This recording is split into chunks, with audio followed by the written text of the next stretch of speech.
Tarkov is one of the most realistic first-person shooters on the market. And no, I'm not talking about the metabolism part of the game. In fact, that part of the game is so unrealistic that it's sort of pathetic. Tarkov's realism comes from its weapons and its firefights. The best and worst parts of the game are seemingly encompassed by the gunplay. For example, I'm a huge fan of Tarkov's weapon customization. It is so in-depth and it is amazingly realistic. Unfortunately, they do things like basically force you to use a suppressor, or you have to put yourself at a huge disadvantage. For example, good luck seeing what you're shooting at unsuppressed with your flashlight on. I understand that Tarkov is a hardcore realistic first-person looter shooter, I really do, but at this point the gunfights you get into are often tedious and frustrating. They're mostly based on luck instead of skill. If you're new and normally fantastic at mechanics of a first-person shooter, like I was, you're likely struggling with Tarkov. Here are probably some of the main things you need to know about the firefights in the game. Number 1. Suppression.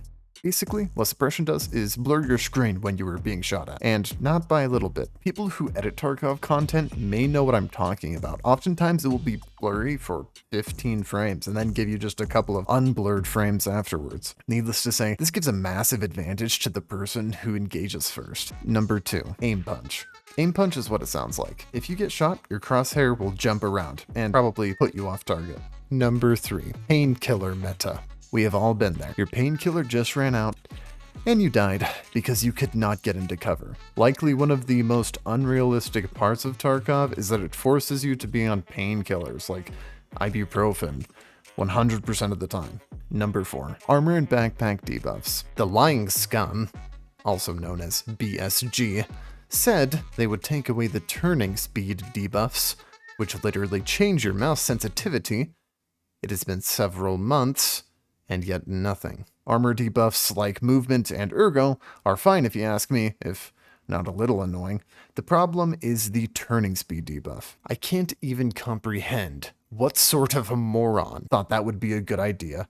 There's no defense for it. Nobody likes it. Not even BSG, seeing as though they said they were going to remove it. Okay, sorry for ranting. The point I'm trying to make is that I understand aim punch and suppression may be realistic, but together with flashlights, they make the game way too frustrating. The fact that people basically turn invisible when your flashlights are on and you are shooting at each other can't be realistic. We've all been there. We go to peek a guy with our flashlight on and his flashlight is on too. The person who wins that fight is the individual who got lucky enough to hit the headshot. Earlier in this wipe actually, flashlights were kind of broken, so people stopped using them, and I have to tell you that was some of the most enjoyable Tarkov I have ever played. Okay, so in conclusion, in a void, suppression is fine.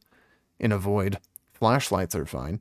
And in a void, aim punch is fine. But together, they make the experience for everyone infinitely worse. If you gave me the ability to remove one thing in Tarkov, it would be the flashlights. I hate them so damn much. They ruin the game, and I genuinely believe that. But with that being said, that's not what Tarkov's downfall will be.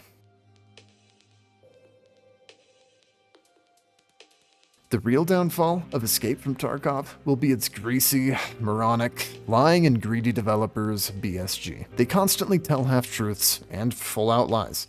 False promises, the whole 9 yards.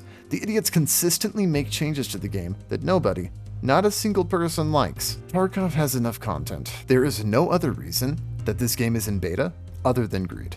And the developers purposefully make it as obnoxious as possible to play without the Edge of Darkness edition, just so they can squeeze out the $140 per account. I still do love Tarkov. It just seems like the developers don't even play their own game at all. The changes they put out proves they don't remotely understand even the most casual of their player base. This is of course just all my opinion, and I would love to hear yours in the comments down below. See you, nerds.